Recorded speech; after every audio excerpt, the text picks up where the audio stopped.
Hey, y'all. Brandon Adams, host of DawgNation Daily podcast for Georgia Bulldogs fans. Admittedly, a little bit of a disappointing feeling here. We've been doing so good, but the start time of this show, we had been like right on 10 for like the last however many days, at least 4 or 5, and we've really had a nice string going. Today, we take a bit of an L. Admittedly, what time is it now? 10:15. A little late getting started. Do apologize for that. That is solely on me. But nonetheless, we have an incredible show planned for you today. We'll talk to Mike Griffith.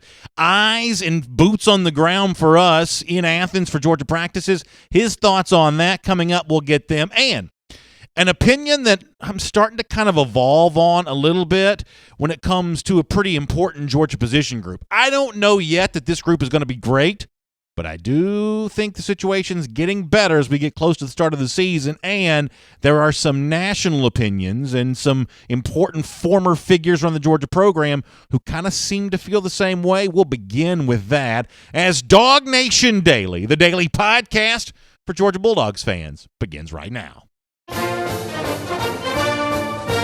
Presented by DawgNation.com, this is DawgNation Daily, the daily podcast for Georgia Bulldogs fans. Here's your host, Brandon Adams. So I have kind of evolved a little bit my opinion on the Georgia wide receiver corps. Now, when you talk every day with the same subject, you do, I guess, run the risk of overthinking things over the course of time. And, I have been of the belief that Georgia matching what it did last year with its wide receiver corps is actually not going to be that big of an ask, despite the fact that Georgia's got a whole bunch of need to replace a whole bunch of guys. Georgia's actually been in the business of regenerating its wide receiver production now for a number of years, with the exception of Terry Godwin, who was kind of a consistent presence for Georgia for most of the last 4 years. That same span of time saw different guys around him kind of rank among the leading receivers, so replacing receivers is actually something that Georgia's done quite a bit. However, I am also of the belief that receiving experience matters more than it does in other position groups. Believe it or not, there is some statistical data that suggests that being experienced at wide receiver is more important than being experienced along the offensive line and being experienced at quarterback. That kind of flies in the face of what we intuitively believe to be true about college football, and yet there is some data to back that up. One day we're all together, I'll sit down and I'll tell you about some of that, and you can decide for yourself if you believe it. But the overall opinion is I have been pretty sure that the Georgia receiving corps would be kind of what it was last year, but still a little unsure if the Georgia receiving corps was going to rise to the level of being national championship quality and national championship standard. Because the one thing that you see from virtually every national champion, especially during the playoff era, is they have a collection of great wide receivers. Now, for the most part, a national champion is going to be great across the board, but wide receiver productivity in particular has been something that national champions have had. So while I have been sure that Georgia will be able to match what it did a year ago, what Georgia did a year ago at the wide receiver position, and what it has done thus far with 3 years' worth of Kirby Smart as a head coach, has not quite been to the same level of what typical wide receivers have been for college football playoff national champions. So we're all on the same page about this up to this point, because I want to transition now and say maybe there is starting to be a little bit of an evolution when it comes to the Georgia wide receiver position, that not only can it find a way to replace a McCole Hardman and a Riley Ridley and the guys that are gone off last year's team, it might also be able to, as the phrase has gone for Georgia this entire offseason, it might be able to do more than it did a year ago and actually become a real weapon to go along with the running backs and the big offensive line and what we think that Jake Fromm might be able to do as a junior third-year starting quarterback. An example of someone who apparently feels that way is Aaron Murray. And yes, I realize that Murray is a former UGA quarterback, and so therefore him saying good things about Georgia is not necessarily going to be that big of a surprise. And the context for the clip I'm about to play is him picking Georgia to win the East, and obviously that's not going out on much of a limb, because everybody, not even DawgNation, but pretty much everybody anywhere, it's almost a unanimous thought that Georgia's going to win the SEC East this year. But it's the reason why that Murray thinks they're going to win the East, and of all the things that he could have cited, that I will admit I at least find a little bit interesting. So here from a CBS Sports TV show, let you hear the former Georgia quarterback, Aaron Murray. Take a listen. I like my dogs in this one. I really do. I think there it is. Dogs. had a chance these past couple of times. Talk yourself into. I'm going with the Dogs on this one. They finally pushed through this year. Those receivers, by the end of the season, they're going to be rolling. Why is it that every television studio football show has to have 4 guys talking at the same time?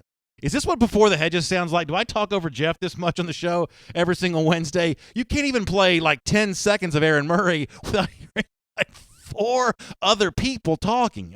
I feel like CBS does that on its shows more so than the other ones do. But in the midst of everybody else sort of shouting and guffawing there, you did hear Aaron Murray, the former Georgia quarterback, pick the Dogs to win the East, no surprise. But it's that phrasing there at the end that Murray believes that the Georgia wide receivers will be rolling by the time the season comes to an end. And while I have thought for a while that George would probably be fine, okay, able to replace a Holloman, able to replace a Ridley, able to replace a Hardman, at least be as good as it was last year. I wouldn't exactly describe what Georgia did in 2018 as quote-unquote rolling, but Murray, the former quarterback here, says he thinks that is indeed what they will be doing by the time this season comes to an end. I think that's an important way to phrase this, too, because it kind of speaks to the evolution that's going to occur. Do I expect Georgia to throw for 400 yards against Vanderbilt week 1, Notre Dame week 4? That may be a little early in the season for big-time passing numbers to show up. But by the time you play an experienced Florida secondary in November, could that happen? By the time you play your important games, the ones that truly matter, December and beyond, could the Georgia wide receiving core be part of the solution as opposed to part of the problem? I think there's a very good chance that's the case. It's an evolution of my opinion on that as we've discussed that this offseason. And one of the reasons I've grown to be more confident about the Georgia wide receiver core is I'm starting to be of the belief that those whispers that we heard during spring practice, and they were just whispers because we didn't get to see him on G-Day, but there were some whispers that Demetrius Robertson was going to be a far different player in year 2 with the Bulldogs than he was in year 1. And sometimes when this stuff happens behind closed doors, it's like what I said about Felipe Frank's supposed development yesterday.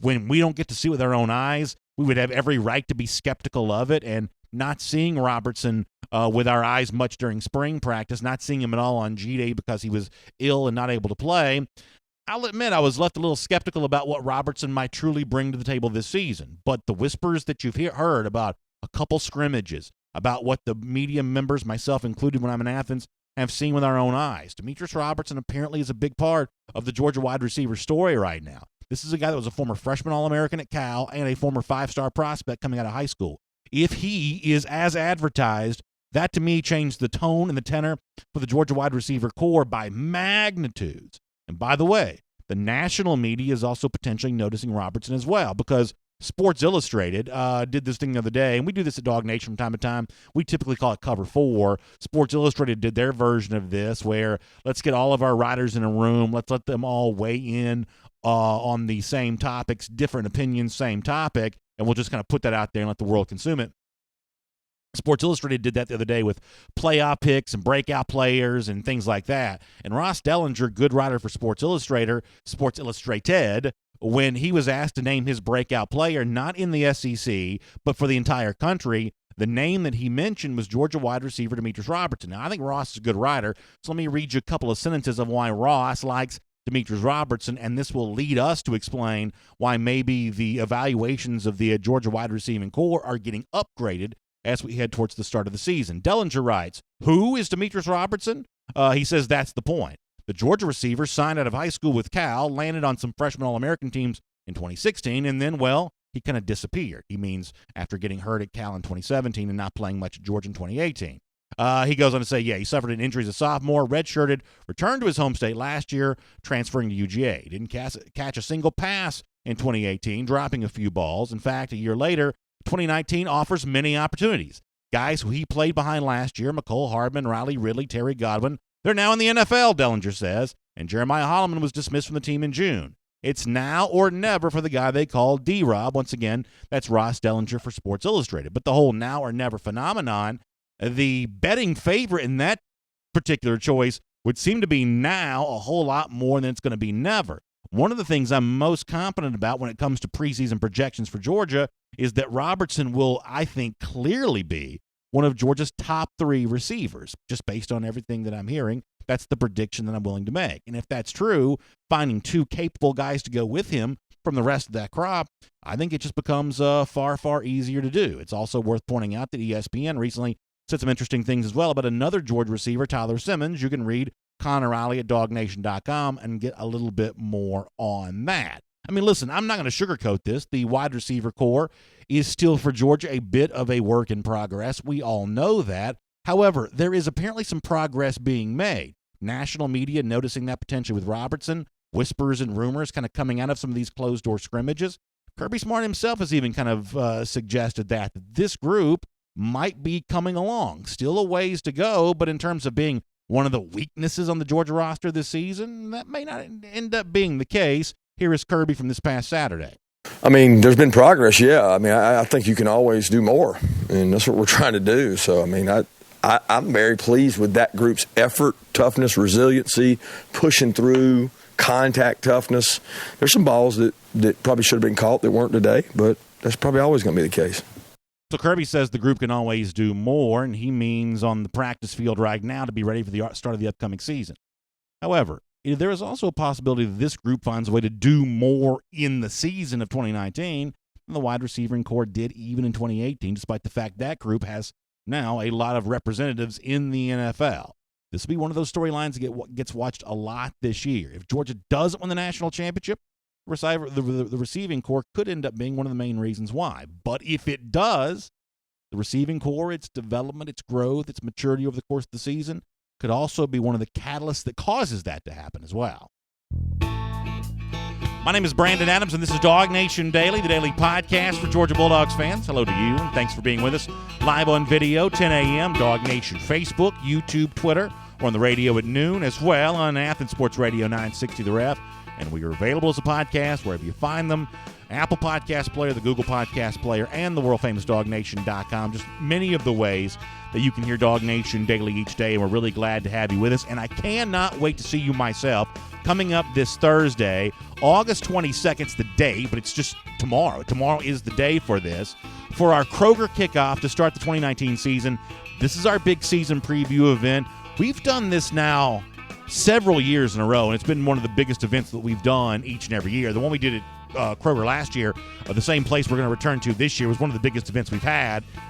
Tomorrow night expects to be just the same, so please mark this down your calendar. Tomorrow, Kroger Marketplace right there in Cumming. It's 5550 Bethelview Road. That's the address, 5550 Bethelview Road for the Kroger Marketplace. This is a gigantic facility, and right there in the middle of the facility, believe it or not, there's a bar. They call it the Crow Bar, kind of a clever play on words, bar inside of Kroger, called a Crow Bar. That's our host, that's our home, so get yourself a cocktail, some beer, some wine, do a little shopping while you're there, but gather around, talk some football with us starting at 6 p.m. The entire DawgNation team's going to be there. I can't wait to see myself. In fact, I can't wait to give each of you for coming out a really cool DawgNation t-shirt. Now, if you're watching on video, you can obviously see this. Gray t-shirt, DawgNation logo. This is soft, it's comfortable, it's one of the nicest ones we've done, and we're going to give these out tomorrow as a special thank you for being a part of what we do here each and every day at DawgNation and on DawgNation Daily, but especially for supporting our friends at Kroger Marketplace there in Cumming. So come on out by and see us tomorrow night, starting at 6 p.m., 5550 Bethelview Road. Can't wait to have you there. All right, we're going to get Mike Griffith in a moment, our DawgNation guy at practice, along with Connor Riley and many others from DawgNation there on a daily basis. He'll give us his thoughts about what he's seen as of late and kind of what's next for Georgia as it heads towards Vanderbilt on 2 Saturdays from now. Before that, though, let's get ready to go around the Dogcast. It's presented today by my friends at Engineered Solutions of Georgia, and got a chance to hear from Georgia offensive lineman Cade Mays yesterday. Man, a few words, at least in some respects. Some of these clips I'm about to play for you are a little short, but Mays is a guy who's a lot more comfortable doing his talking on the field. And one of the things that's amazing to me about Mays is the fact, as it stands right now, it's not a given that he'll be a starter for Georgia. In fact, if I had to give my point spread edge here, I'd probably favor Ben Cleveland to be the starter at right guard to begin this season. Mays obviously will be a starter for most any team in college football, but the overwhelming depth that Georgia has might push Mays, at least for now, into a reserve role. And that total number of top-flight players in this offensive line room for Georgia right now is something that Mays addressed yesterday. You know, we're real deep on O-line, and we're just competing every day, making the most of our reps, and just doing everything that we can. offensive line's an attrition position. The way that you lean on someone else and enforce your will causes them to get tired and get hurt potentially. And over the course of a season, you may have a little bit of a stress test that causes one of your guys to get hurt or injured as well. Football is a violent collision sport. Mays, as a potential backup for Georgia, if that's indeed the role that he's going to be in this year, is the kind of thing that could prove to be very valuable for Georgia by the end of the year. Mays, after all, as a backup last year, ended up being on the field a whole bunch before the season was done. This is a valuable member of the Georgia team, whether he's one of the first 5 offensive linemen or not. He also talked a little bit yesterday about, for the folks who talk about him, how he wants to be known, what he wants his so-called brand to be. I loved this from Cade Mays as well. I would say the best thing somebody can say about me is just that I play hard and that I love the game and that I just want to finish people. You're talking about 2 words that pack a real punch, and you could spend 1,000 words talking about what he means by 2 simple words at the end of that statement there. He wants to finish people. He wants to be a mauler. He wants to drive somebody into the ground. It's one of the reasons why Mays is already quite popular with many Georgia fans and popular with his teammates and coaches as well because of the versatility that he's shown. He's not just a backup at one position for Georgia potentially. He's almost a backup at them all, and that kind of, what's the phrase that gets used, Swiss Army knife type personality is something Mays is pretty proud of that he's grown and developed into. Here is more from Cade.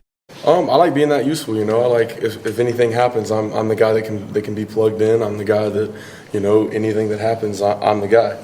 So, it's definitely helped me learn in the center spot. It's helped me, learn the offense better, knowing what everybody's doing. So I don't think it slowed me down. I think it's definitely picked my game up and elevated it to a new level. With due respect to Jamari Salyer, there's a chance that Mays is the lead backup at all 5 offensive line positions, both tackles, both guards, and maybe even at center as well, which is not what you thought about Mays coming out of high school, but it just goes to show you his growth. And to have he and Salyer as a part of that backup situation for Georgia, potentially anyway, Mays may still win the starting job at right guard. That is a nice thing for the Dogs to be able to have. It's Around the Doghouse.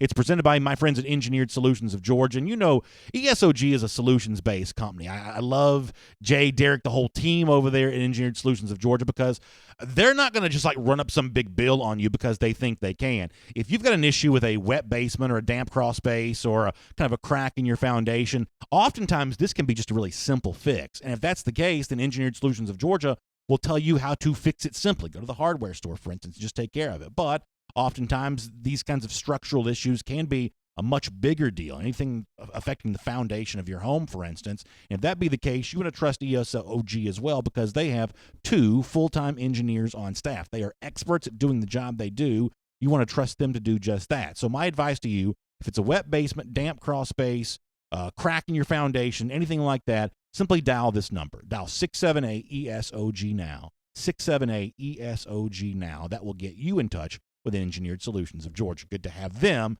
as a part of Around the Doghouse. Good to have you with us as well. Hope you enjoy our buddy Mike Griffith right now as a part of DawgNation Daily.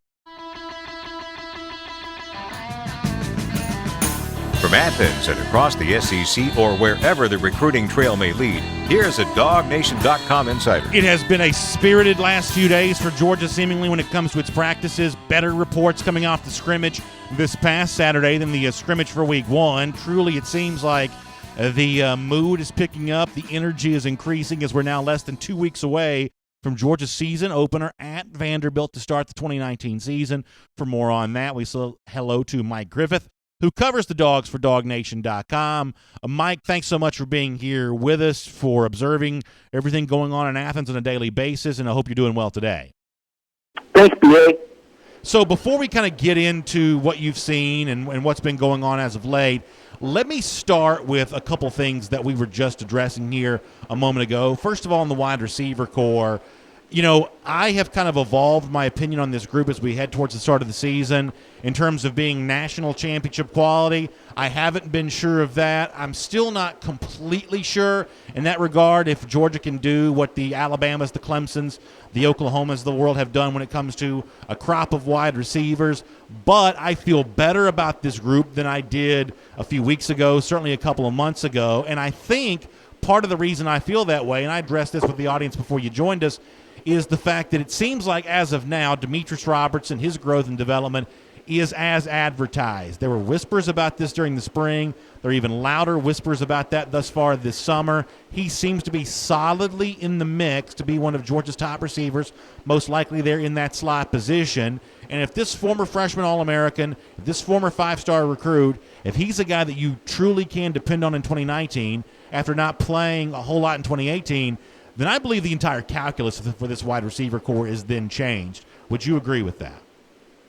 Yeah, I would say that the algebraic equation looks a lot better for Georgia if they've got some positive numbers coming out of the receiving core. And to your point, Demetrius Robertson, a guy that didn't do much last year, but only because there were some really good guys in front of him, and he really wasn't physically capable of doing the kind of things that Kirby demands out of that position in terms of the downfield blocking, special teams. And you're right, all indications have been that he's done really well. And you know, Kirby hasn't talked a lot about him in the fall, BA, and I almost wonder if that's on purpose. You know, sometimes you don't want to talk about the guys that are doing the best. You kind of want to keep it quiet. I wouldn't be surprised if Brian Harry and Demetrius Robertson were the leading rusher and leading receiver in the first game against Vanderbilt. Yeah, it's an interesting thing to think about. And I guess my point here on Robertson, to kind of follow up on that a little bit, is as spectacular as the moment from the viral George Pickens video was, and as justifiable as the excitement that many fans have about Pickens might be, I wrote about this for DawgNation.com the other day. You know, freshman receivers in this league haven't done quite as well as you might think. There are some examples where guys over the course of the last, half dozen years or so have done really well, but on average, average performances is about all you can expect from freshman receivers. And at Georgia, just simply because of the way that Georgia has recruited the position prior to 2019, the results are probably even a little bit more meager than that. So I think that Pickens can certainly have some moments for Georgia, and there's a chance that he matches a lot more to what guys like Calvin Ridley have done as a freshman and things along those lines. But a guy like Robertson, because he's played before, because he's been on the Georgia roster for a full year now, even if he wasn't playing a ton in key moments in 2018, he is a safer bet than Pickens, despite the fact that Pickens may be the most spectacular looking of any of the Georgia receivers. Robertson is just a safer bet because of his previous experience. I agree with that, and plus he plays in the slot, which a lot more of a controlled passing game, quick passing game, higher percentage passes. So you got to think that Georgia's going to throw more high percentage passes when they do throw the ball. Kirby's big into ball control and not taking too many chances. They will go downfield and stretch, but I agree with you, BA. I think that Demetrius is a better bet. I think Tyler Simmons is probably a better bet. But what it really comes down to is that they don't have to be a championship squad in September. I don't believe they need to be peaking to beat Notre Dame. I think they could beat Notre Dame by 3 touchdowns with both teams just playing the B game. I think Tennessee could be a challenge only because Jeremy Pruitt has the advantage of knowing the personnel with Kevin Shear on that staff, very familiar, and now Jim Chaney. They do know Georgia's personnel very well. That is a road game. I think Tennessee is very weak at the line of scrimmage, though, so I think Georgia will be able to run the ball effectively. But as far as when the pass game actually has to be up to snuff to win a football game, I think you're looking at Jacksonville, November 2nd. And I think that between now and November 2nd, Jake Fromm and his receivers will be in sync. Well, I think it's an interesting point that you're making, Mike, and I actually believe the Tennessee game is an important step to be ready for that Florida game, because I agree with you that the biggest test that Georgia will face with its receivers does begin in November. Florida has a legitimately good secondary. Auburn will have a good defense. You'll be on the road with them in November. Then December, the games that really matter. Passing game is just actually a very big part of winning games against a team like Alabama, who you might play in the SEC championship, and who the kinds of teams that Georgia would face if it were to go to the college football playoff. You need the passing game to be effective. But the other point that you bring up, which I think is a good one, is the Tennessee game for me is the dress rehearsal for all of that, because I don't think that Tennessee is good enough to beat Georgia, but I've said this before on my show a couple of times. Tennessee on paper probably has one of the 3 best secondaries that Georgia will face during the regular season. I do think that secondary on the road is a pretty good dress rehearsal for these guys. The Georgia receivers don't need to be great to win that game that day, but to feel good about the rest of the season, it'd be nice for somebody to show something in that game, because between Avonte Taylor and Bryce Thompson and Warrior the safety and that group is a legitimate secondary group. It matches kind of the top end of most of the SEC. So if Georgia can grow up a little bit in its first true road test in Knoxville, I don't believe that Nashville is a legitimate road test, in other words. If Georgia's receivers can grow up a little bit on that day, then I think the fan's going to feel a lot better about the games later on in the season when the passing game's going to matter a lot more. Yeah, I would agree. And I do think, though, for the record, I do think Vanderbilt's going to challenge him early. Derek Mason's going to load up against the run, and he's going to make Jake throw it, and I think they'll torch Vandy. And I think that game will be a bit of a runaway. But I think early on it could get a little hairy because, Vanderbilt's going to sell out. And I think a lot of Derek Mason is a coach. I know they weren't much of a test last year. But on the road, under the lights, first game, I just get the feeling that Kirby's going to come out there with a very conservative, smash-mouth mentality, be very patient, very deliberate against Vanderbilt. The game won't be as close as the score at halftime. And by the end of the third quarter, maybe the Commodores are sucking wind. Where, to your point, Tennessee is kind of a wild card team. I've seen some people pick them as, the upset team or the team to watch. If Georgia didn't have a bye week, I might buy a little bit more into that. I'm much more concerned about November, BA. I look at the schedule now, and, that November stretch of Florida, Missouri, Auburn, Texas A&M, that's 3 teams ranked in the top 16, and Missouri. In Missouri, of those 4 teams, those 3 teams, was actually a tougher game than Florida or Auburn last year. So I look at November, and I feel kind of like you that, Jake's going to have some time to get the passing game going. And to your point, Tennessee sitting there on October 5th after a bye week with a very good back 7. The only saving grace is that they're very weak at the line of scrimmage, and we know that Kirby's going to go in there and, what did he say, chop wood? They're going to chop wood in Knoxville. So let me talk about a couple of injury situations for a moment. If you're a Georgia fan, I think it's slightly concerning that Julian Rochester is still battling with what kept him out of spring practice. David Marshall still a little hobbled as well from his Liz Frank situation. I'm not a doctor. I won't even begin to project what those guys are going to be able to contribute this season, what they'll be able to contribute early. But I think the Georgia fan was hopeful that those 2 names would be, kind of healthy and full go here. And as of right now, that's not necessarily the case. What do you make of the Rochester-Marshall lingering injury issues? Yeah, well, Julian Rochester had ACL surgery, which was never really announced. Kirby kind of let it slip last week, and we're like, oh, okay. So, you think maybe else are stopping it, not an ACL. So, the fact that him and Marshall are being brought along slowly, they're doing what they can do. They're practicing with the team half the time, Kirby says, and with the trainers the other half. And again, we look back at the schedule, BA, and it's like, are you really going to push these guys to be ready for August 31st at Vanderbilt? Because let's be honest, Murray State and Arkansas State are just, they're walkover games. Kirby gets to name the score, decide who he wants to play. They're effectively, playing junior high teams or scrimmages. So you really don't need Rochester and Marshall, I don't think.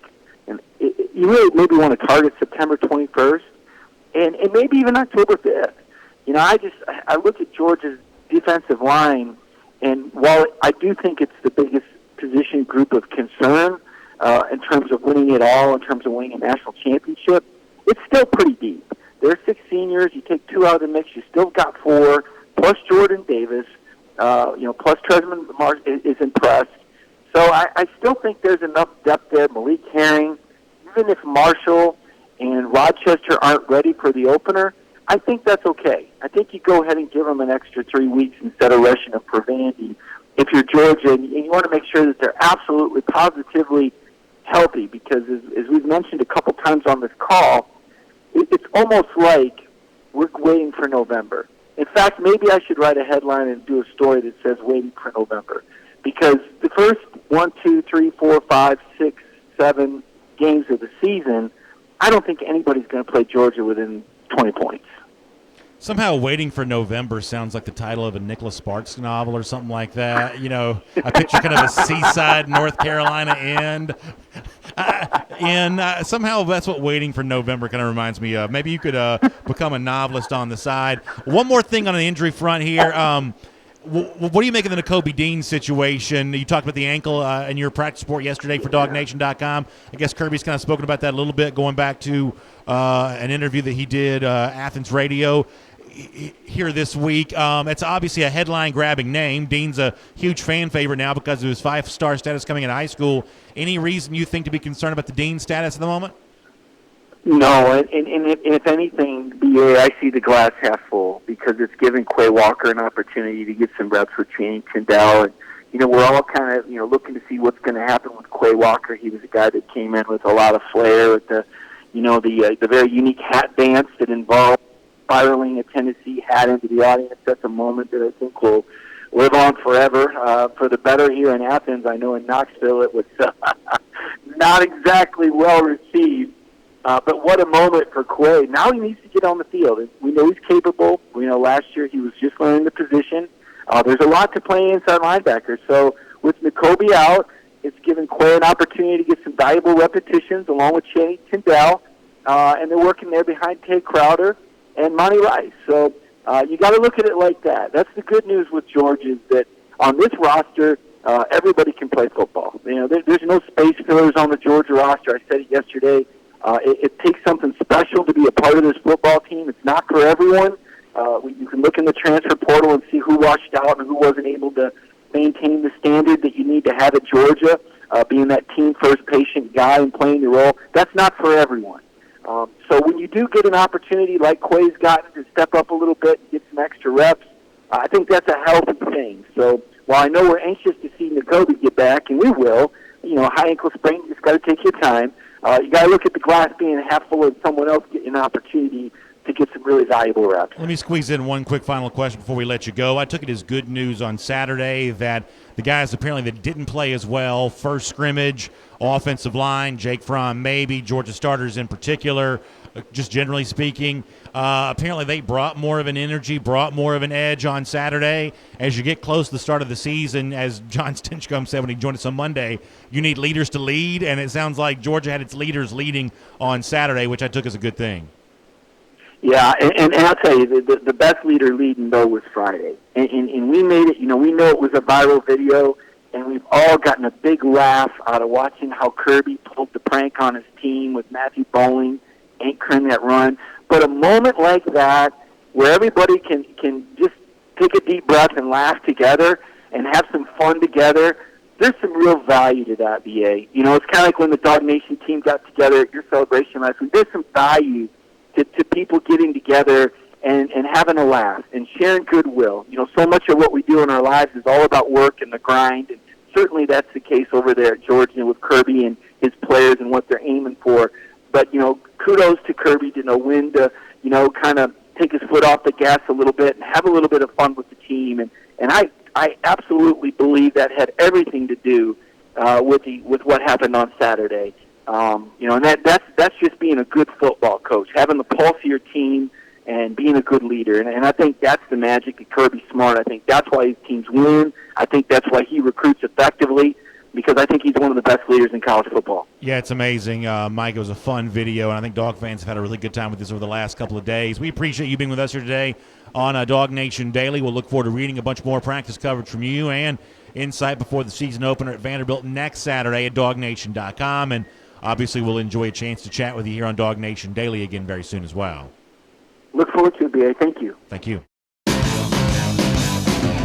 Let's take a look around the rest of the league. This is SEC 3. Yeah, my favorite thing about that Matthew Bowling video, and I don't know if I said this in the show yesterday or not, but if you watch the video, click into the Georgia video, turn on the sound and things like that, the whole thing has got kind of a 80s sports movie vibe to it to me somehow. They do a pretty good job of building up the drama for it. I kind of came of age when I think of as sort of the sports movie era, with apologies to Apollo Creed and whatnot, or Adonis Creed. I don't really think we're in much of a sports movie era right now. I feel like you got to go back to 80s, early 90s for the best sports movies. And the way that Georgia shoots this video, whether it was intentionally or just accidentally, it kind of comes across as a really cool sports movie, the type of thing you would have gone to see in the theater when you were a kid, at least if you're my age. It's also amazing to think that Bowling is so fast that he can talk talk to, is that LeCount he's running next to right there? Can talk to him while he's running. Just an amazing, amazing sprinter, and a really cool video courtesy of UGA. So that's been fun. Before you are SEC through, let me remind you about something I'm excited about on Saturday. I hope you'll come out and see me at Universities Forever. This goes on August 24th. That's this Saturday from 10 to 5 p.m. It's Customer Appreciation Day. I'll be there personally from 11 to 1, but it's 10 to 5 p.m. the entirety of the day. Let me give you an idea of some of the things that are going on. The UGA Redcoat Alumni Band's going to be there playing some of the fan favorite songs. Also, they'll have Redcoat Band memorabilia and gear on sale as well. Whole bunch of tailgating supplies, really cool prints by the photographer Scott O'Neill. If you want to decorate your office or your home studio, if you've got one like we have here at DawgNation World Headquarters. Food trucks on site. I'll be there. We'll do a live show from there during the window from 11 to 1. It's going to be a great time. So come by and see us. Universities Forever, a really cool store incoming. The address, 2080 Ronald Reagan Boulevard incoming. 2080 Ronald Reagan Boulevard incoming. You can also go to universitiesforever.com and find out a whole lot more about that. All right, a lot of SEC stories to get to over the course of the next couple of minutes as a part of our SEC through. Auburn has named a starting quarterback. They're going to go with the freshman Bo Nix. They even made him available to reporters, which is a little atypical for freshman quarterbacks in the SEC, even ones that have just been named starters. Auburn is clearly trying to rally around Nix and put him out there as the face of this program. However, I believe that there's actually a negative undertone to the story. I'm going to give you my opinion on this, and you can decide for yourself. Is this just wishful thinking for a Georgia fan, which I admittedly am, with the Deep South's oldest rivalry in mind, or is there a chance this is true? You want good competitions. You want a quarterback to emerge after battling it out and winning against another quarterback who also performed well. But Auburn, in the way it names Bo Nix the starter, has less of a feeling to me of a close competition that Nix edges Gatewood out, Joey Gatewood, the other quarterback in this discussion. If that were the case, I feel like this competition would likely extend into the season. The fact that it's not lets me know that it's not that Auburn believes it can beat Oregon with Bo Nix. To me, this starts to feel like Auburn doesn't think it could beat Oregon, its week one opponent, with Joey Gatewood. In other words, the rumors coming out of Auburn have been that Gatewood was having trouble moving the football during Auburn practices and Auburn scrimmages. This comes across to me as Bo Nix winning this quarterback battle by default. Now, that's not necessarily an indictment of Nix, the fact that the other guy in the competition proved not to be very good, but this is not the way that most teams want to name its starting quarterback. I've told you before that by the time that November rolls around and Georgia played Auburn, I was pretty sure that Nix would be the guy for the Tigers. Despite the fact that Gatewood had been hyped a little bit by some Auburn fans, I assumed that Nix was going to be that guy.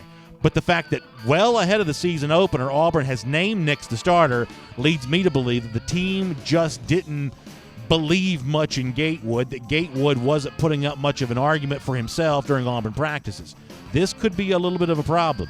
Freshman quarterback, neutral site venue to start the season against Oregon. Maybe this quarterback competition at Auburn wasn't quite as deep as Gus Malzahn would have led you to believe, and that's a little bit of an issue. All right, a couple other stories. Let me roll through these quickly. Off the top of the program, you heard me play the audio of Aaron Murray in discussing his reasoning for thinking that Georgia's going to win the East. He referenced the wide receivers. We talked about that. One of the other personalities on the set, Brian Jones, also picked LSU to win the SEC West, but he was the only one to make that pick, and essentially he was laughed at for doing it. Now, on this show, I have picked LSU to win the SEC West as well, and I've probably been laughed at by many of you for making that pick as well. Let me at least, despite the fact that LSU admittedly has not played that well against Alabama in the games that have mattered for it, let me at least make a case for Horace Ron being a better coach than you might think. These numbers come courtesy of the website MajorWager.com, who lets us know that going back to the middle of the 2016 season when Horace Ron took over as interim coach for LSU, that he's posted a 16-5 record against the spread in SEC games. 16-5 against the spread against SEC opponents. And you may say, a lot of that 5 may have come against LSU, and for all I know, maybe it did. But when you're continually exceeding expectations in conference play in the SEC, you're actually a better coach than some people realize.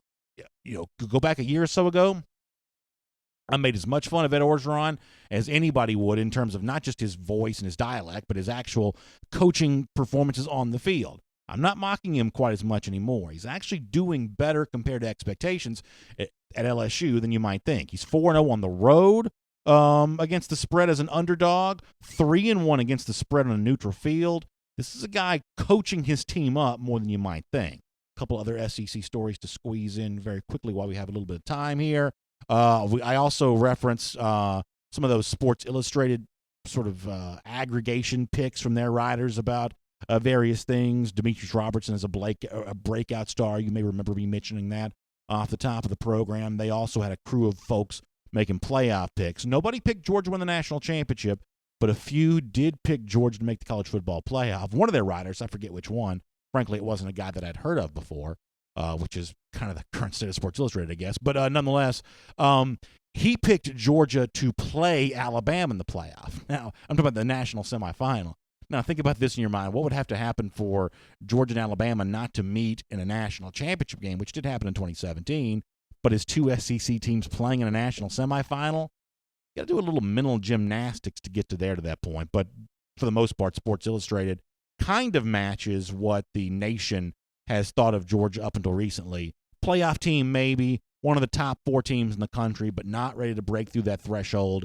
With Alabama, its nemesis in the SEC. Clemson, who's had a stranglehold on national championships in 2 of the last 3 years. So Sports Illustrated kind of going more with the pack than some of our recent examples like the Bear Chris Felica from ESPN and others who've actually gone on the record to say that Georgia wins the national championship. Our buddy Barrett Sallee did that on our airwaves here on DawgNation Daily not all that long ago. As we get close to the season opener, week 0 for Florida and Miami, boy, you've heard a lot of doubting of Florida here this week. Dusty Dvorak, an analyst on ESPN, was on College Football Live yesterday, kind of going over all the things. Trouble with the offensive line, leading to an inability to run the football. All of a sudden, Florida against LSU and Auburn, some of these teams has to play. Georgia for sure, not going to quite match up. We obviously believe that here, and we've said that a million times over the course of the last few months. It is kind of interesting, though, to see within the last few days. AP poll comes out. We're only a couple of days away from Florida playing as a little more than a touchdown favorite in Orlando against Miami. How much national opinion on the Gators has kind of evolved and kind of joined where we've been now for a number of months, because we obviously talk about this stuff each and every day. Will Florida be fine against Miami? There's a chance they will be. That's a first-year coach, first game starting quarterback for the Hurricanes. But will the Florida problems eventually be exposed? I think almost for sure. And let me squeeze in one more thing before we get ready to get out of here today. I saw where Mike Locksley, the current Maryland coach, had something very interesting to say in a story for USA Today about former Alabama quarterback Jalen Hurts. Locksley tells USA Today that he believes that part of the reason why Hurts picked Oklahoma was because Hurts wants a rematch with Alabama. These two teams actually played in the playoff last year, and the insinuation from Locksley would seem to be that Hurts wants some revenge against the Crimson Tide for choosing Tua over him as its starting quarterback. This is interesting for 2 fronts. Obviously, Hurts has kind of played the good soldier role for Alabama. Privately, it's no surprise that he might have some different feelings about Alabama and Nick Saban than he's let on with publicly. But the fact that Locksley is so outspoken about this, after also being outspoken the other day involving Josh Gaddis, another former Tide assistant, leads you to believe that Locksley's not going to be apparently the typical former Saban assistant who pays deference to Saban. He is now wanting to be his own man. So kind of interesting to hear Locksley speaking up on this. So I was going to play some Kirby Smart audio. We obviously ran out of time on that today. We'll have to do that tomorrow. We'll kind of get back to more of Kirby's evaluations as we get close to the start of the season. Let me also tell you about my friends at Kroger here just for a moment. We're coming up on Labor Day, the big weekend to start the season for Georgia, but also a fun time for cookouts and everything else wherever you might be. Hope you'll use Kroger to get ready for whatever Labor Day party you might be having. You can save on everything you need. How about this? Half boneless New York strip loin, just $5.99 a pound, when you use the card. You can also save on Coke products, hot dogs, and don't forget those desserts there as well. Those drumstick popsicles, my kids love those things. You can get big savings on those as well at your local Kroger. Hope you check that out.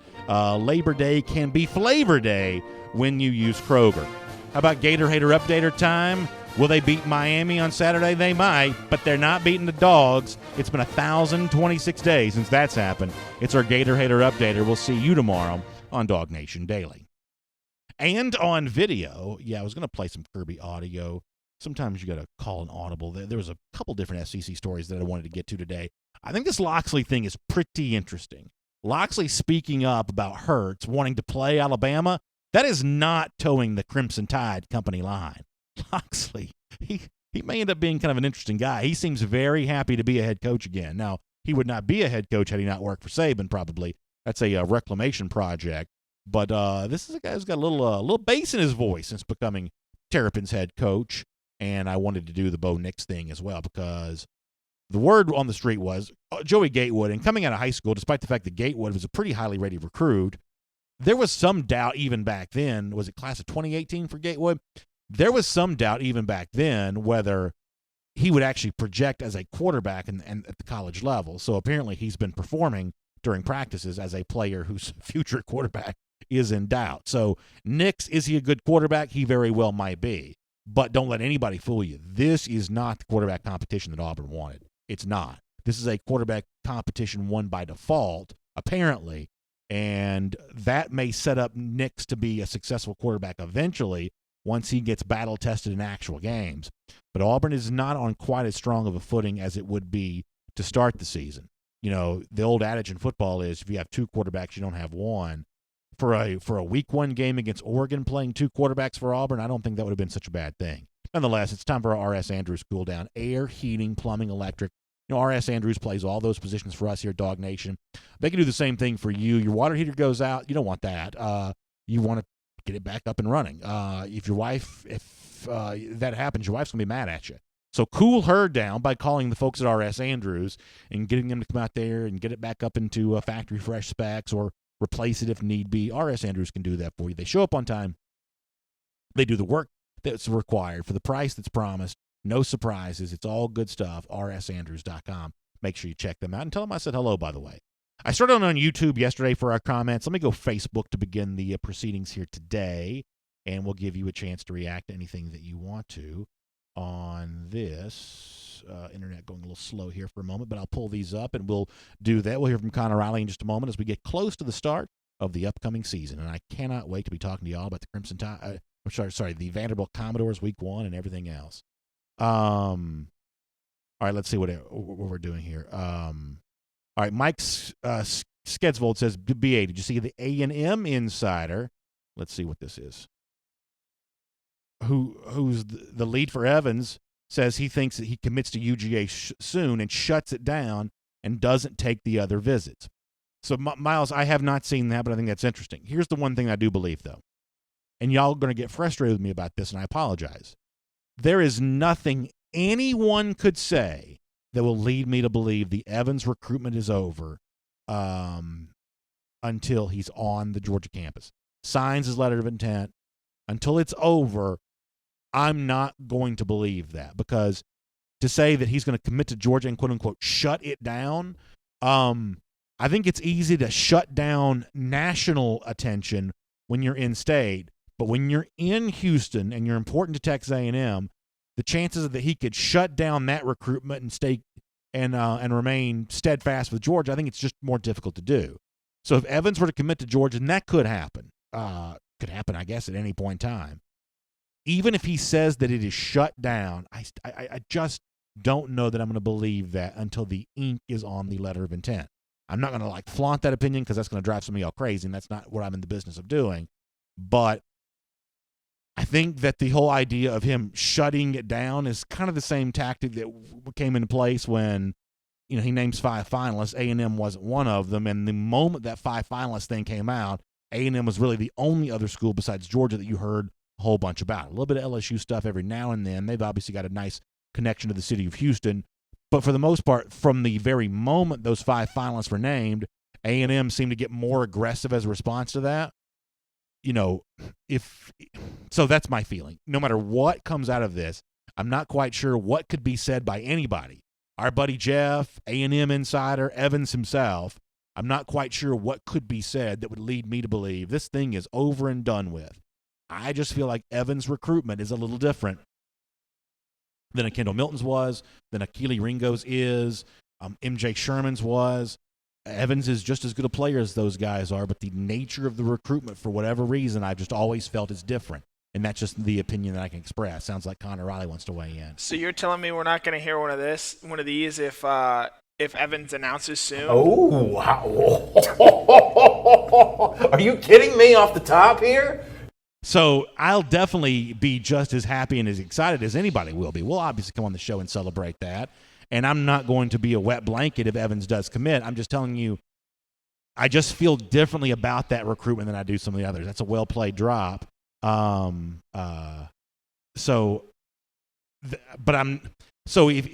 we're in the middle of the show and it's like a George Pickens thing last year, hey, Evans just tweeted this thing out. I'll ask Connor, hey, is this real? Is this happening? That's another one of my reactions. I'll be just as happy as any of you are, and I promise I won't be a wet blanket about this because I don't believe. It's not that I believe that Evans is not coming to Georgia. I just think this recruitment is more difficult than some people have laid it out to believe. And, listen, I went against the grain on Cedric Von Prawn the other day, and I ended up being wrong about that. So, I'm not one of these guys that keeps track of his crystal ball percentage. That's not my deal here.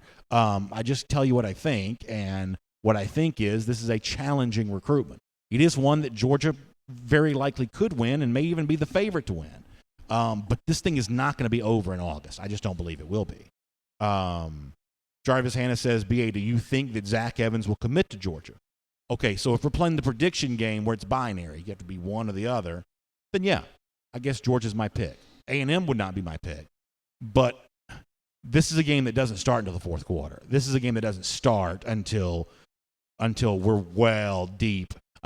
When I start wearing long sleeves to work every single day, that's when the real work for recruiting Zach Evans is going to begin. It's kind of like what they say about playoff series. Series doesn't start until the road team wins. Yeah, exactly. You know that old NBA adage that NBA playoff series don't begin until the road team steals a game on the other team's home floor? This recruitment really doesn't begin until Georgia steals a possibly short-term commitment from Mr. Evans. That's actually a good way to say that as well.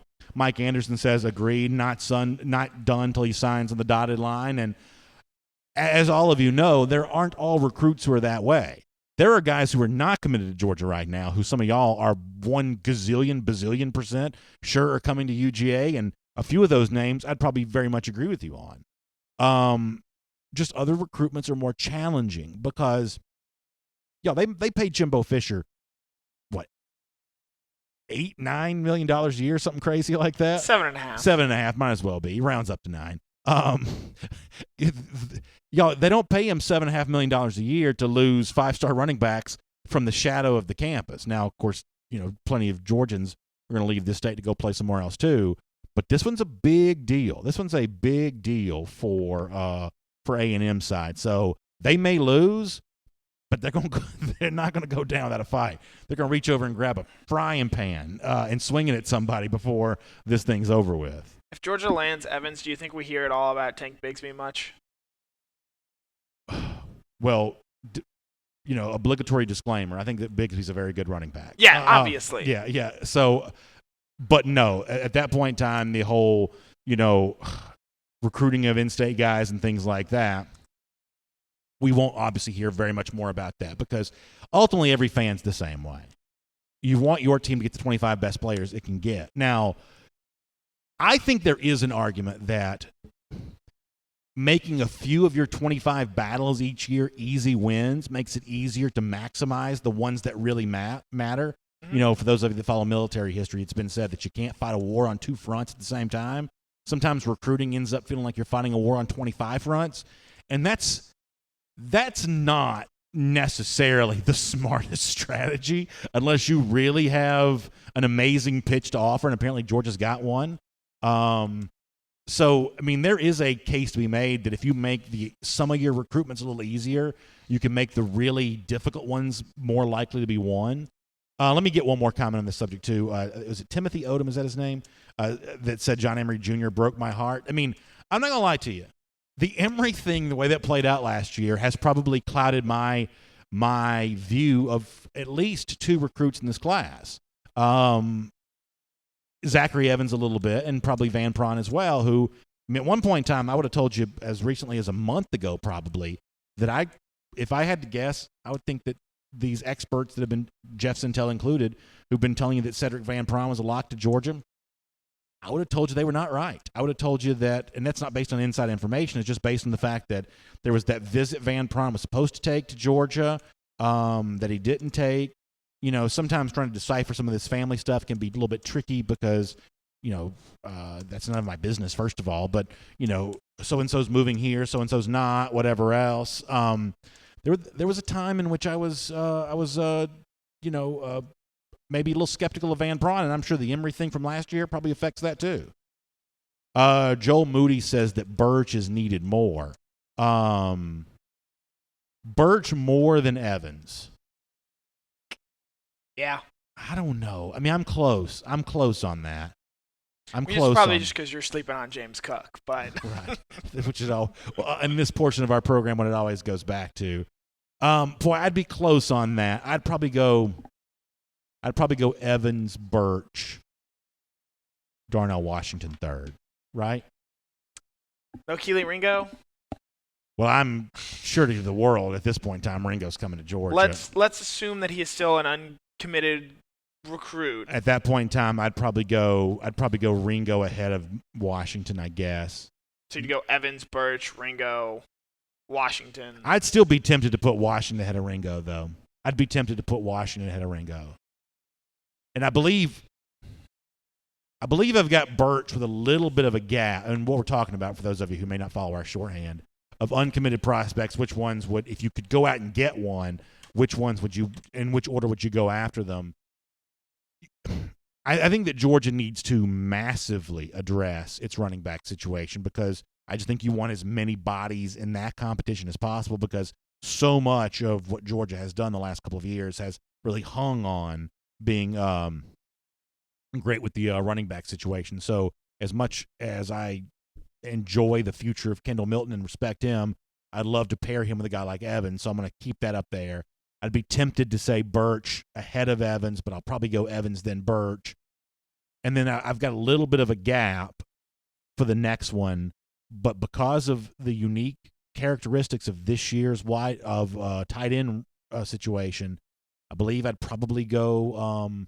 I'd be very tempted to go Washington over Keely Ringo, but I'm not even sure I feel good about my own opinion on that. I mean, ask me that same question tomorrow. I may give you a different order. Well, so our top targets list, which you can see in full on Before the Hedges later this afternoon. Keely Ringo's going to be the number one guy. He's been the number one guy there 4 months. And this is Jeff's list, and he feels pretty. I'd say he feels, in terms of prospects and knowing Jeff as long as I have, the only prospect that he's maybe felt as passionately about was Zamir White. Is that a fair? Yeah, that's a really good way to say that. That Jeff does not necessarily give you a scouting report for every single player, but he has, from a scouting sense, been aggressive with his description of Keely Ringo. Yes. Aggressive. Now, my great friend and valued colleague Jeff Sintel, there's only one aspect of his top targets list that irks me a little bit. And if I were completely in charge of the top targets, if I owned DawgNation, which you do not. There was a comment on the forum that suggested that Mr. Adams did own DawgNation. I would like to think from a sweat equity standpoint, I have an ownership stake in DawgNation, but I don't own DawgNation.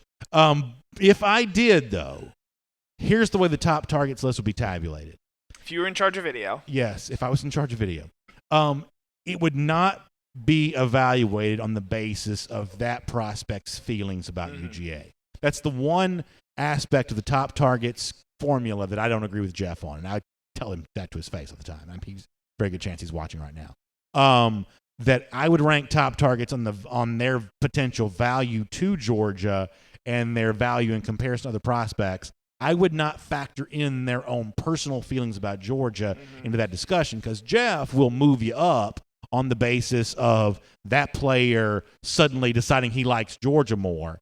And that's not the way I would rank them if I was fully in control of that. But I totally acknowledge that Jeff's the recruiting expert. Y'all want his rankings, and I stay out of the way of that. But if I were ranking them, I would rank them on their value as players and not their interest in Georgia. I think that's part of a reason why you see Mr. Washington over so much higher on the board than a certain 5-star tight end / wide receiver who plays I've for already Marietta done. High I've already School. done this deal for that guy. I've already done this. I mean, what I've that's heard. a white flag for those of you. What who I've don't heard is interpret he that. wants to play wide receiver, maybe even more so than tight end right now. And You're talking about Rick Gilbert. Rick Gilbert, and just looking at the boards and how the depth matches up at some of the programs pursuing him.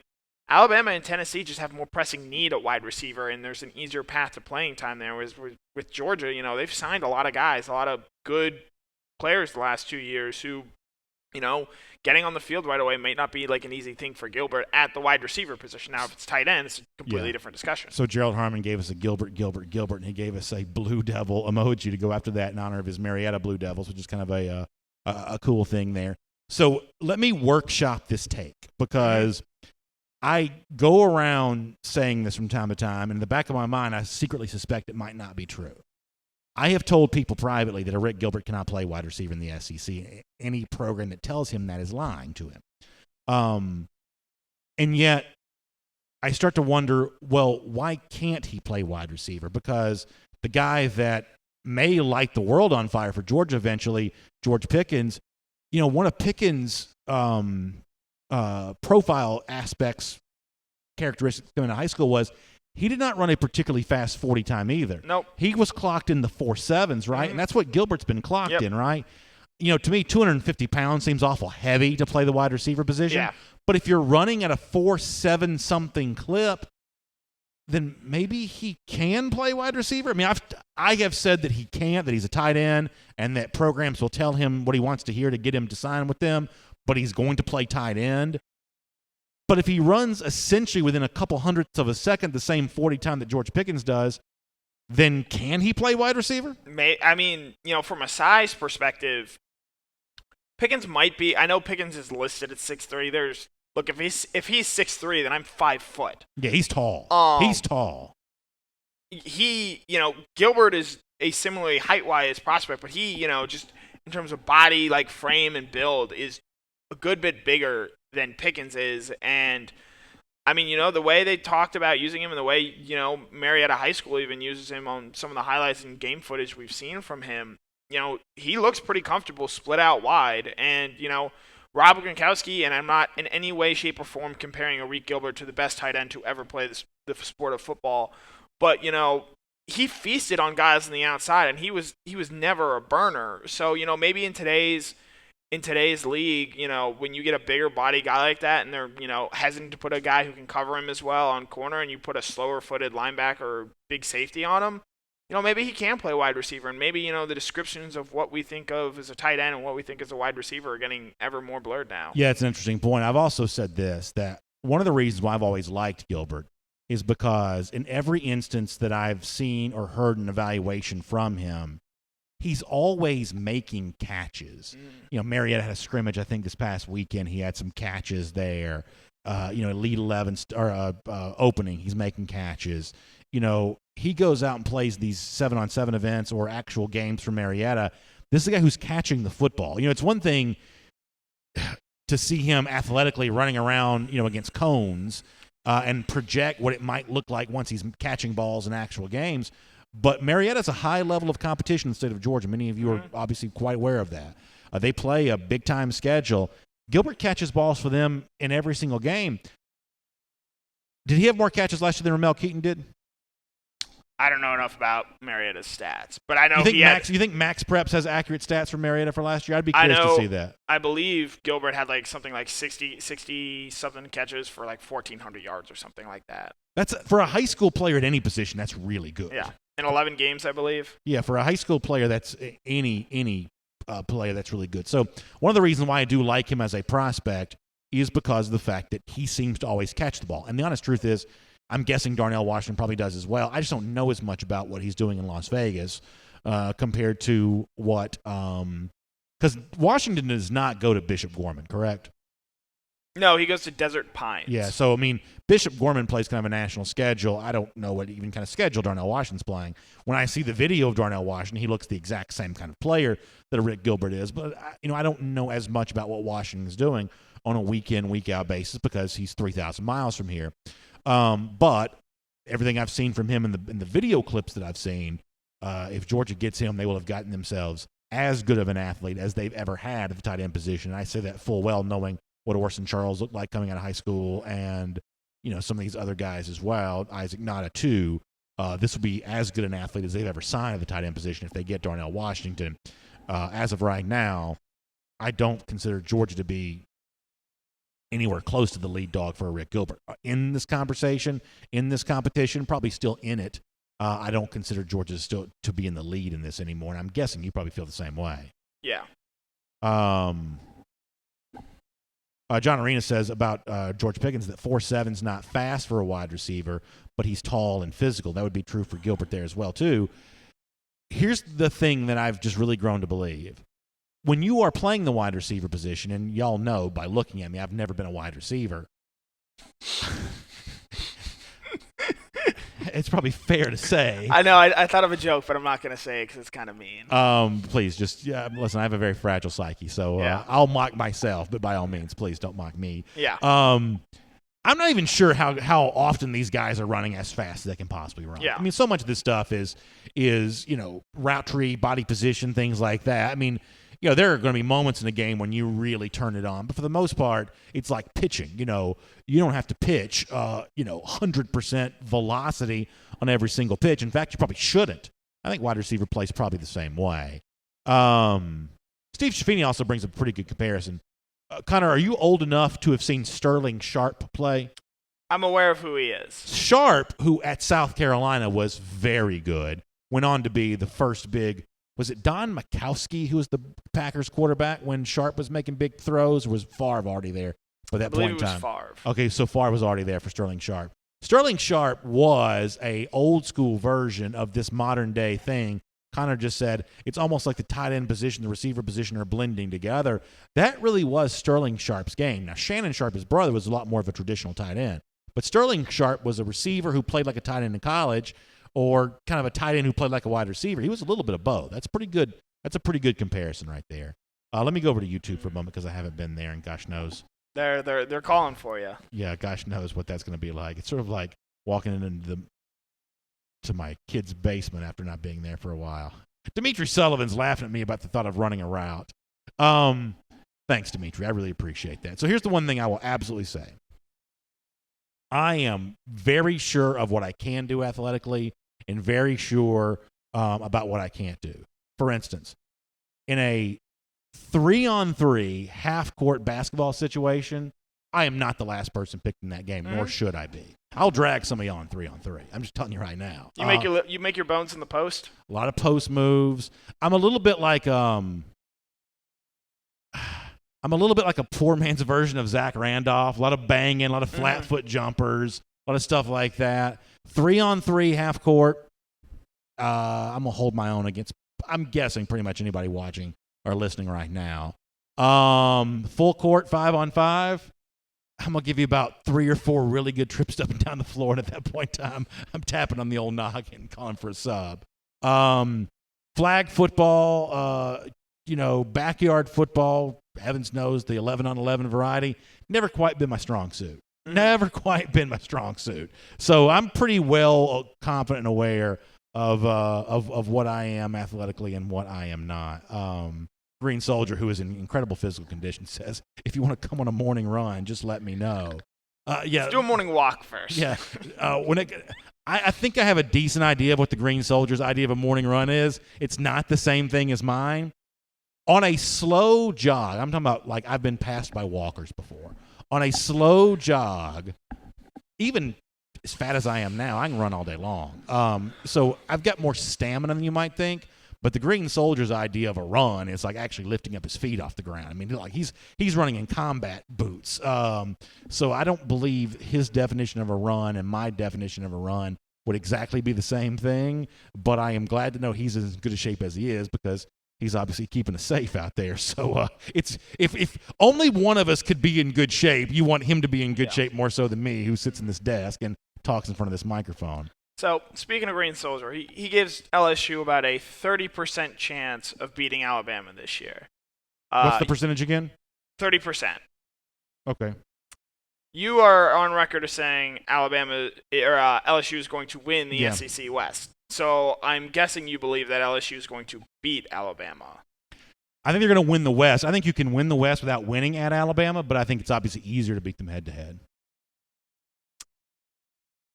In other words, I feel more confident about them winning the division, playing well against the entirety of their schedule, than I necessarily do about them going into Tuscaloosa and winning that game head-to-head. Could I see Alabama losing twice? In other words, I could. I could see them beating LSU and still losing twice. It's a possibility. But for the sake of argument, I'll take LSU beating Alabama on the road. I think, one, I just, Mel Kiper put out his list of top 25 NFL draft picks, or prospects, I should say. Andrew Thomas is on there. Jake Fromm is on there. In the top 25, I think there's like 7 from Alabama. Fair enough. I don't see them losing twice. And LSU, it's not a talent thing because I was listening to the Stanford Steve Ryan Rosillo podcast yesterday. They gave some major love to UGA again. LSU's in the last 5 years, LSU is on average the 4th best recruiting class, behind only Alabama, Ohio State, and Georgia, and that's likely even going to change again this year. It's not a talent issue with LSU and them being able to play with Alabama. I think it's so in their heads. Alabama just so mentally owns them. Joe Burrow looked pretty good against Georgia, and he looked really good the end of last season in November. But they did nothing. They've just done nothing against that Alabama defense for so long. And, they've cycled through coordinators, quarterbacks, even head coaches now. And, until I see them actually do it and score points on Alabama defense, I'm just going to find it hard to think that LSU can beat Alabama. All right, a couple things here. First of all, the chances that Georgia beats Alabama, even though some people are agreeing, the chances that Georgia beats Alabama are far greater than 30%, I believe. Yes. Far greater. I mean, It may be pretty close to a split even 50-50. I mean, Alabama's going to be a slight point spread favorite, but this is far, far, closer to a coin flip than a 70-30 proposition. Mm-hmm. On the LSU thing here for a moment, we are going to know pretty quickly into the season if I'm right or if I'm wrong. Because you can go back and look at last year's game, for instance. Alabama, it wasn't that they were in LSU's head. They were in LSU's playbook. LSU was so easy for Alabama to game plan against last year, and heavens knows it wasn't easy for Georgia to game plan against. Nope. But it was easy for Alabama to game plan against. They just took the offense away. Burrow, early November, was not the same quarterback he became later on in the season, I'm suspecting, because Burrow's numbers against A&M, against UCF, a game that Golden Knights needed, he plays really well there. Statistically, he got better as the season went along. So I'm assuming against Texas, you're going to see Burrow as a competent quarterback. He'll be the best quarterback on the field that day. He'll be a better quarterback than Sam Ehlinger. I do believe that John Emery Jr. and Ty Davis are both very capable running back weapons. At that point in time, LSU becomes a lot more difficult to game plan against. Not impossible to beat, but you can't simply take away the offense the way that Alabama did a year ago. And the numbers that I gave you during the actual broadcast today, Orgeron is better versus the spread in SEC play, better versus the spread as an underdog in the occasional moments when LSU will be a point spread underdog. He is better than most anybody else would have given him credit for. This is not just a talented team. This is a talented team that has done well in comparison to expectations since Orgeron's become coach. They've got a much better chance of beating Alabama than virtually anyone's giving them credit for. But if Burrow's not good, I'm wrong. We'll know after Texas if that's true or not. And I'm not down on LSU as a whole. The stuff, there's been a lot of people who have written and talked about the growth Burrow showed last year from the beginning of the year to the end of the season.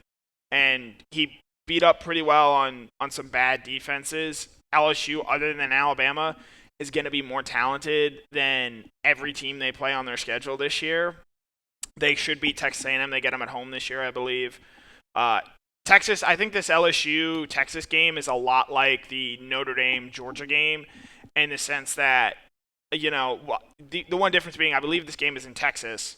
But LSU should flex its muscles and win pretty easily against Texas. Yeah.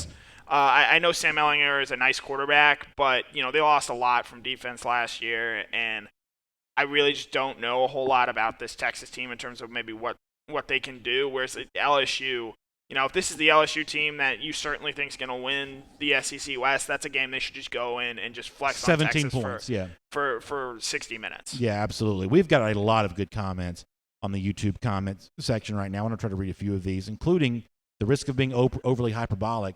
Joe Barger asked one of the best questions anyone's ever asked. I think this is a great way to frame this. He says, which Walker takes a snap first on defense this year? Quay Walker or Trayvon Walker? That is an incredible question. Incredible, Joe. I appreciate you really making the quality of our conversation better by asking that. That's an incredible question. Complicating this is the fact that Cobi Dean is, I guess, apparently dealing with a little bit of an ankle issue. I'm going to say Quay Walker.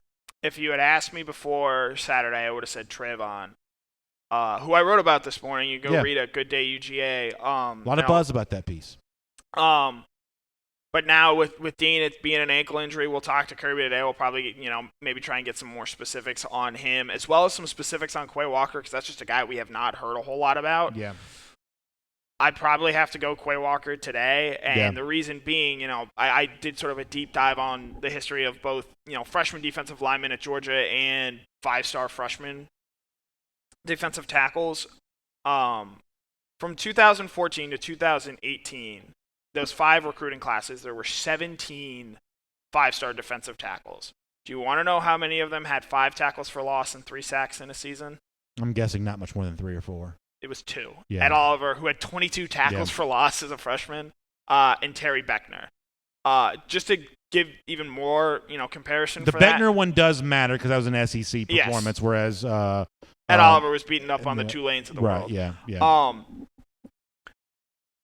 Of those same 17 guys, there have already been 5 that have been first-round draft picks. Yeah. So, it's not easy to come in and play defensive tackle right away. And talking to Michael Barnett and Tyler Clark last night, it's just the playbook. Both those guys came out and said it was hard. It's a hard thing to learn what you're doing because you're not just trying to beat your man every play like some of these other guys. You're trying to hold up blocks. You're trying to go a certain direction so that you can allow the linebackers to make plays, because that's just how Kirby Smart likes to run his defense. Yeah. And under Smart, the most tackles for loss a freshman defensive lineman has had is David Marshall, who played at the same high school and is from the same hometown as Trayvon. But that was 3.5. Right. So, defensive tackle, it's not a place where you see a lot of production early on. And even a guy like Jordan Davis, who Georgia just needed on a big way last year, it took him a while to sort of even get onto the field.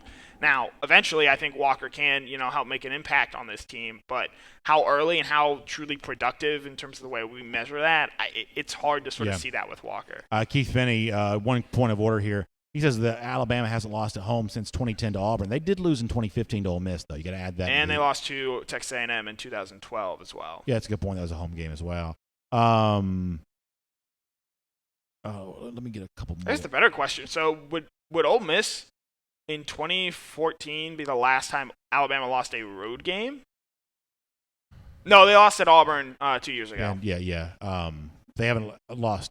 I mean, the number of coaches that have beaten Saban twice is very, very short. Obviously, Dabo Swinney's on that list. But the fact that Hugh Freeze on that list as well, I mean, assuming his health's okay, he's going to be coaching major college football again pretty soon. Mm-hmm. He is.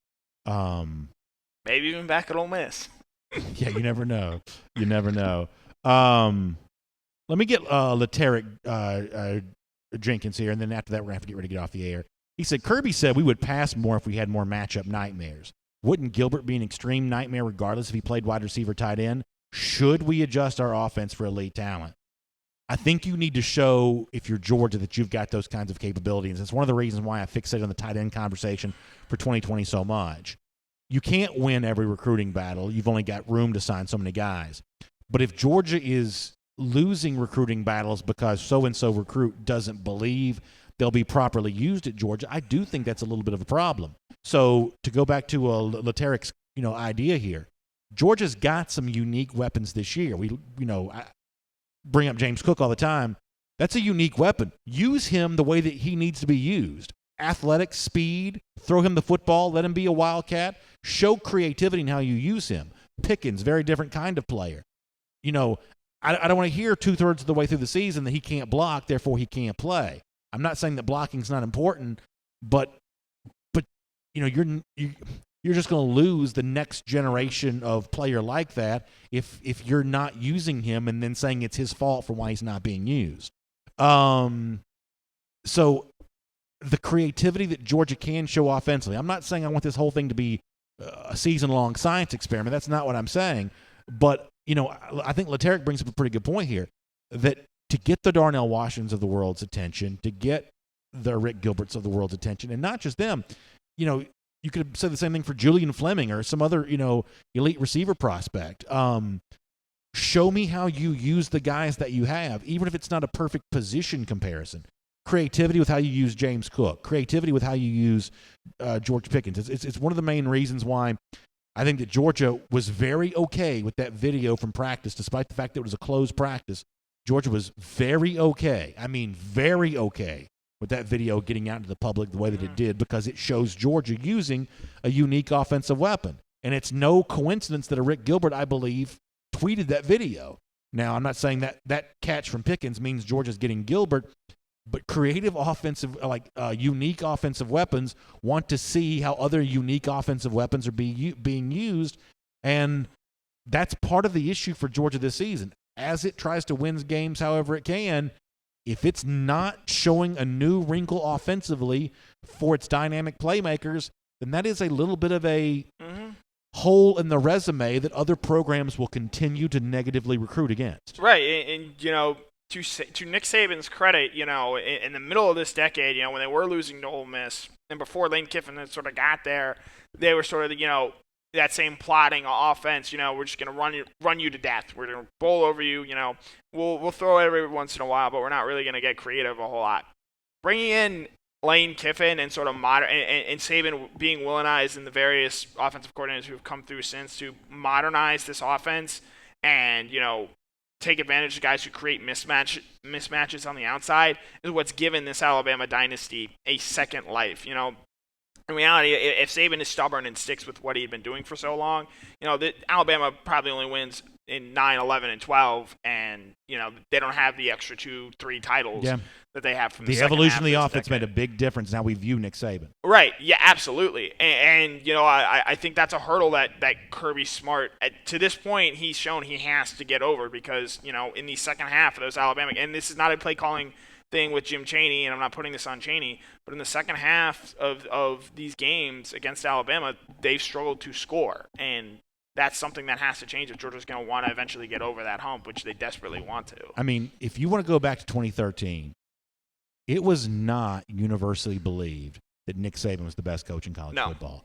Urban Meyer would have gotten some votes, but within the SEC, there was talk about Gus Malzahn coming off his first year. Kevin Sumlin was thought to be a dynamic offensive guy at Texas A&M. We laugh at those opinions now, but that was what the chatter was.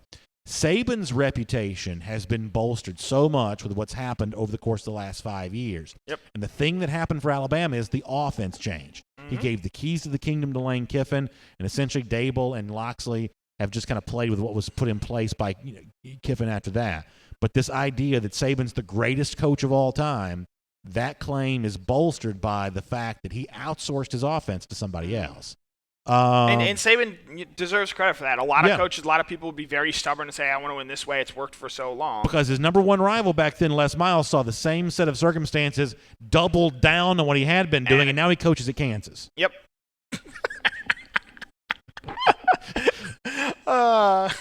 There's an alternate universe where Les Miles adapts and Nick Saban doesn't, and Nick Saban's now coaching at Kansas. Which I got to tell you, I wouldn't mind seeing. I got to tell you, that's a world I would not mind living in. Brandon Jackson also reminds us, going back to Alabama home games, that Georgia's actually won in Tuscaloosa in the Nick Saban era. Now, that's 12 years ago now, but it's important to remember. Robert Barnes says, we don't have an issue in offense. Our defense has been average compared to other championship teams. I believe that Robert is making a good point here, and I want to see if I can thread the needle on this appropriately. when it comes to why Georgia hasn't won a national championship, I do believe there are more issues defensively than offensively. But if Georgia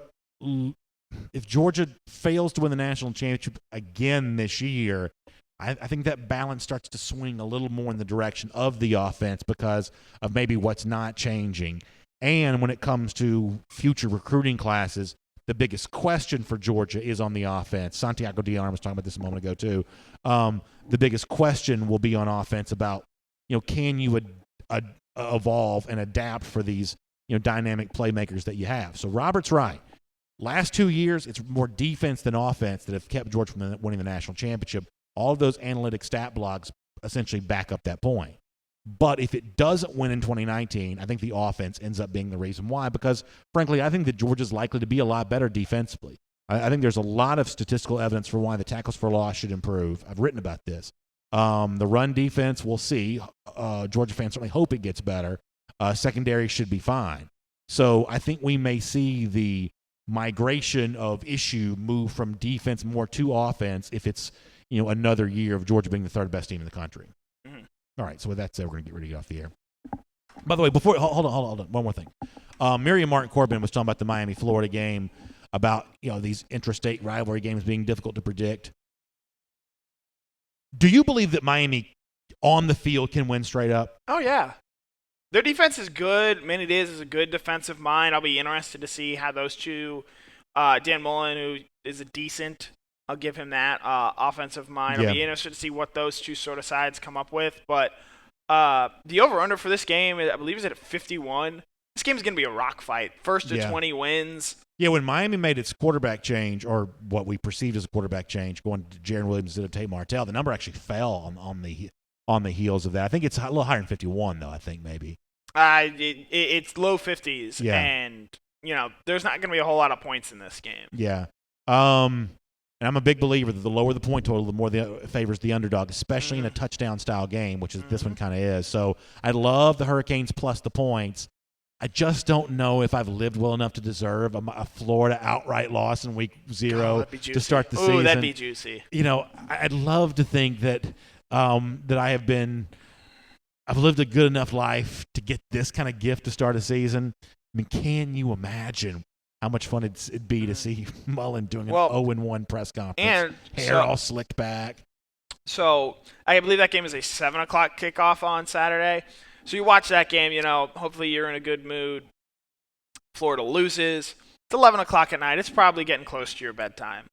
What if I told you could flip on, I believe it's either ESPN2 or ESPNU, and you could watch 5-star running back Kendall Milton play? Because on TV at 11 o'clock Saturday? Kendall Milton will be, let me quickly double check. Buchanan. Well, while you're doing that, let me ask you a question. I swear we got to start getting off the air earlier. Would it be bad form? Would it be cheap, low rent for me to go on the DawgNation Facebook page Saturday night Florida loses? I was going to suggest that to you later. I mean, would that be bad form? Y'all let me know because it's y'all's Facebook page. Y'all the ones going to get your Saturday nights interrupted by my fat face. Do you want me to go on video if Florida loses Saturday night? Because don't put it past you. And there's a chance the old B. Hasters kind of had himself a relaxing Saturday evening too. So there's no telling what might be said on that video. Yeah. So at 11 o'clock Eastern time, probably right after the Florida game ends on ESPNU, you can watch Kendall Milton take the field for his Buchanan Bears. Suggest tuning in for that. That sounds fun. Sounds fun. So a little watch along for Kendall Milton, possibly a little post-game analysis of Florida taking it sideways from Miami. That would be good times. Really, really fun. All right, so we're going to get ready to roll here. Huge thanks to R.S. Andrews for making this all possible, the R.S. Andrews Cool Down. Air, heating, plumbing, electric, they do all of that for us here at DawgNation. They can do all of that for you as well. Also, make sure you check in throughout the day at AJC.com. to get your Atlanta news now. I was at the Tour Championship yesterday at East Lake, kind of kicking that off. We did a really fun thing on one of the AJC Facebook pages. Really good coverage of the PGA Tour playoff finale here this weekend at East Lake. You can keep up with that at AJC.com. We got, I guess, Dragon Con returning back to the city. A little update for you coming up on that. And as we head towards the weekend, maybe a little cooler temperatures. One can only hope, right? There's updates on that for you. AJC.com as well. Make sure you get your Atlanta news now by checking out AJC.com. All right, huge thanks for being a part of DawgNation Daily. See you later on this afternoon for Before the Hedges presented by Kroger. Tomorrow, we're at the Kroger Marketplace and coming for our Kroger Kickoff, our big 2019 season preview event. Can't wait to see you there for that. Y'all have a great day. Talk to you soon right here on these DawgNation video channels, including DawgNation Daily, 10 a.m. tomorrow. Have a good day, everybody.